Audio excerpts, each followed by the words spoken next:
Concepción marxista de las relaciones internacionales.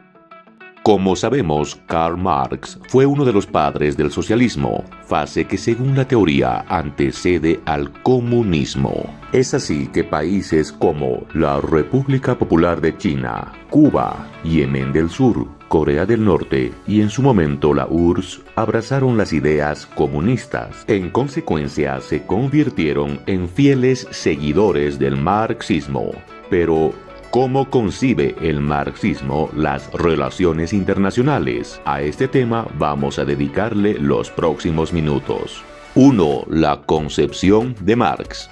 Cabe mencionar que Karl Marx nunca desarrolló una teoría de las relaciones internacionales propia. Sus ideas al respecto solo son una parte del conjunto de la teoría marxista que llegó a construir.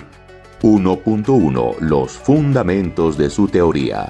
Recordemos que Marx considera que las sociedades se rigen por las relaciones de producción, de donde se originan distintas clases sociales que generan antagonismos, para finalmente luchar entre ellas por el control de los medios de producción. En esta lógica concibe a las instituciones como instrumentos de dominación al servicio de la clase dominante, ya sea en un estado burgués, un imperio, una monarquía o una república. Su función es contener el empuje del proletariado. Esta es la razón por la cual justifica la toma del poder estatal en lo que él llama una dictadura provisional, con el único fin de utilizar esas instituciones que llama aparato opresor para aniquilar a los partidarios de la sociedad burguesa. Solo cuando todos los antagonismos de clase, soporte de las instituciones y del combate político hayan desaparecido, entonces se podrá considerar la desaparición del Estado,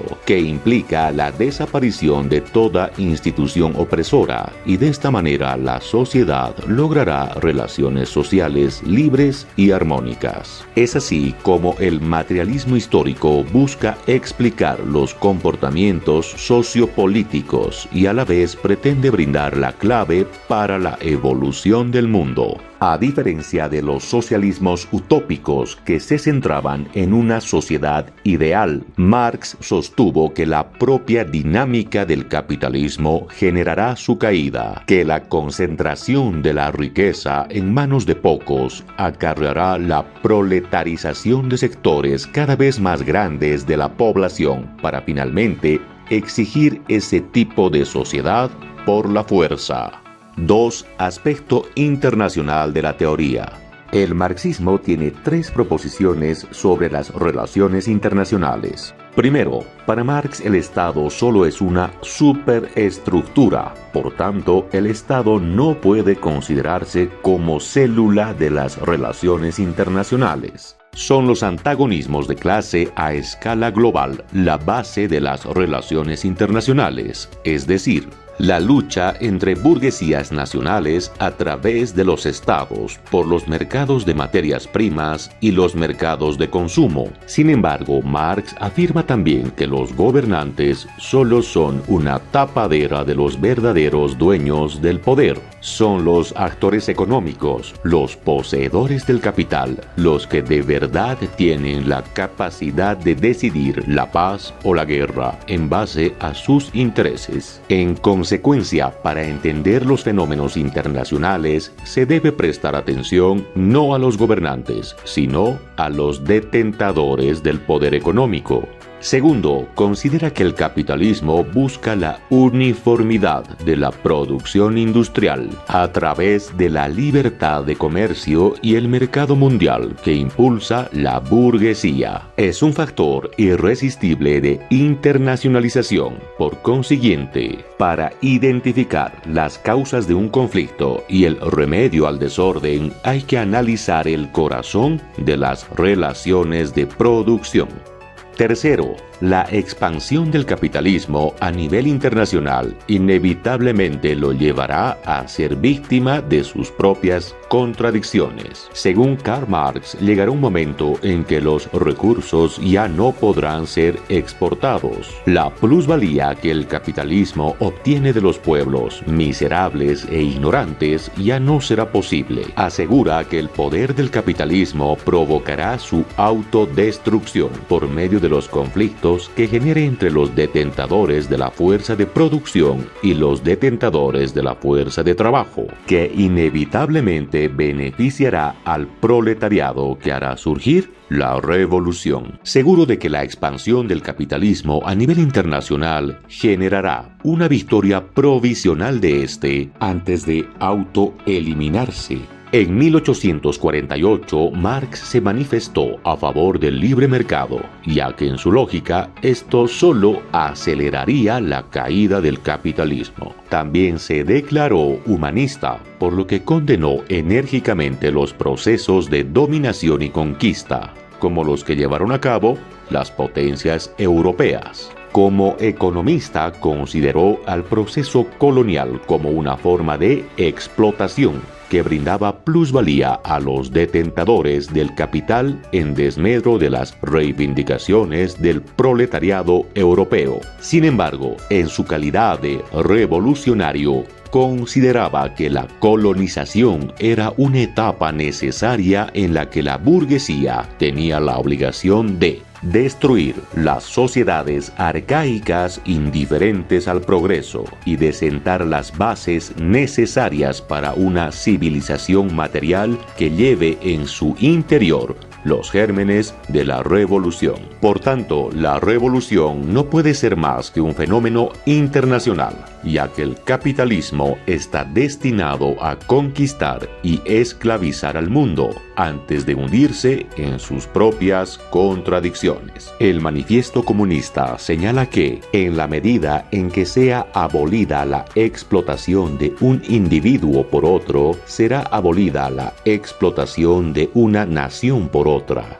3. ¿La realidad ha podido verificar esta teoría? Con carácter previo, recordemos a Rosa Luxemburgo, una teórica marxista polaco-alemana, en realidad una guardiana despiadada de estas ideas. Luxemburgo, a diferencia de Marx, postulaba que el proceso revolucionario debía producirse antes de que se dé el desarrollo pleno o internacional del capitalismo.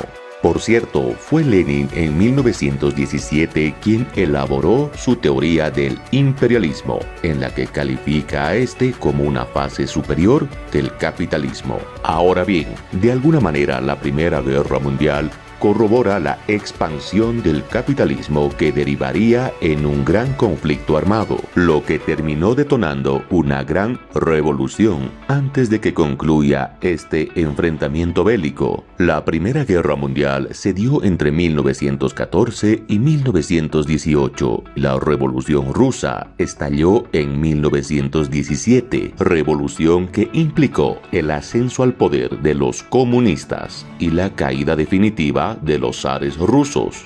Hasta ahí la teoría marxista pudo hacer eco en la realidad. Sin embargo, los marxistas también han afirmado en sus teorías que la ruptura del eslabón más débil provocaría la dislocación de todo el sistema capitalista. Teóricos marxistas como Engels afirmaron que una revolución comunista no será únicamente nacional, sino que simultáneamente se producirá en todos los países civilizados. En sus principios también afirmaron que, siendo una revolución universal, necesitará un terreno universal. Es decir, la Revolución Rusa que instauró el comunismo en ese país tendría que haber generado en cadena, cual efecto dominó, el surgimiento del comunismo en la mayoría de los países del mundo. Empero, eso nunca pasó. Para enero de 1918, los dirigentes de la URSS, en vez de contar con una comunidad internacional mayoritariamente socialista o comunista, se enfrentaron a un duro aislamiento en medio de países mayoritariamente capitalistas. Jurídicamente hablando, la URSS no constituyó un Estado, fue una federación de consejos, soviets. Para los marxistas fue el microcosmos de lo que tenía que ser la futura sociedad socialista mundial. Para ello consideraban la convivencia con estados de regímenes diferentes, que estaban condenados a desaparecer, los regímenes capitalistas. Sin embargo, en 1991 fue precisamente la URSS la que terminó desapareciendo. Tampoco el advenimiento del socialismo dio fin a los antagonismos nacionales, como aseguraban los marxistas. Desde 1948, Yugoslavia rompió con la Cominform.